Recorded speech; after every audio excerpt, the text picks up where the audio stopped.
जनसंवाद न्यूज, सत्य आणि विश्वासाची बातमी। अंबरनाथमध्ये नगरपालिका शाळेच्या आवारात अनधिकृतपणे एक मदरसा बांधण्यात आला आहे। या मदरशावर अंबरनाथ नगरपालिकेने 7 दिवसात कारवाई करावी, अन्यथा आम्ही हा मदरसा पाडून टाकू असा इशारा मनसेने दिला आहे।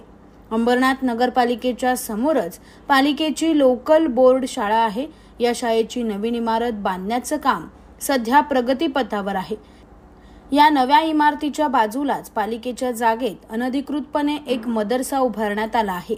या मदरशाच्या आत अल एहसान एज्युकेशनल अँड सोशल सोसायटीचा फलक असून त्यावर मदरसा हसन बिन साबित असं नाव लिहिलेलं आहे। या अनधिकृत मदरशाला महावितरणकडून वीज मीटर सुद्धा देण्यात आला आहे।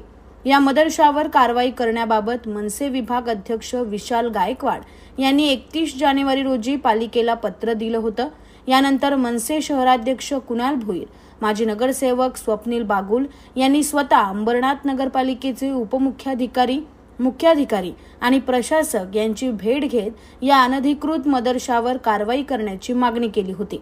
मात्र तरी देखील या मदरशावर कोणतीही कारवाई न झाल्याने मनसेने संताप व्यक्त केला आहे। तसेच येत्या 7 दिवसात जर पालिकेने या मदरशावर कारवाई केली नाही तर मनसे जिल्हाध्यक्ष अविनाश जाधव यांच्या नेतृत्वाखाली मनसे स्वतः हा मदरसा पाडून टाकेल असा इशारा माजी नगरसेवक स्वप्नील बागुल यांनी अंबरनाथ नगरपालिकेला दिला आहे। त्यामुळे आता पालिकेच्या कारवाईकडे सर्वांचंच लक्ष लागलं आहे।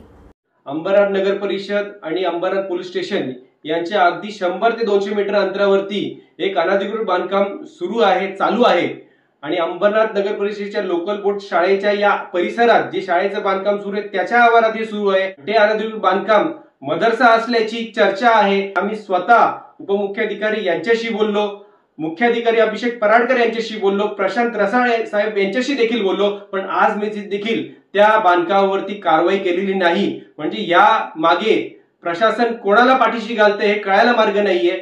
अतिक्रमण विभाग हा एखादा गोरगरीब आपलं घराची दुरुस्ती करत जरी असला तरी त्याच्यावरती लगेच कारवाई करायला जाते आणि तोडकाम करते, पण हे आपल्या डोळ्याच्या समोर बांधकाम सुरू असताना देखील अंबरनाथ नगर परिषद अतिक्रमण विभाग डोळे बंद करून का बसले हे नक्की कळत नाहीये। याला कोणताही धार्मिक रंग आम्ही देत नाहीये, पण त्याच्यावरती कारवाई केली नाही तर अविनाश जाधव साहेब यांच्या नेतृत्वात त्या बांधकामावरती कारवाई करण्यात येईल अशी पुन्हा एकदा सूचना वजा विनंती प्रशासनाला आम्ही या व्हिडिओ मार्फत करत आहोत। जनसंवाद न्यूज, सत्य आणि विश्वासाची बातमी। आजच सबस्क्राइब करून बेल आयकॉनला क्लिक करा आणि पहा ताज्या घडामोडींचा अचूक अंदाज आपल्या मोबाईलवर।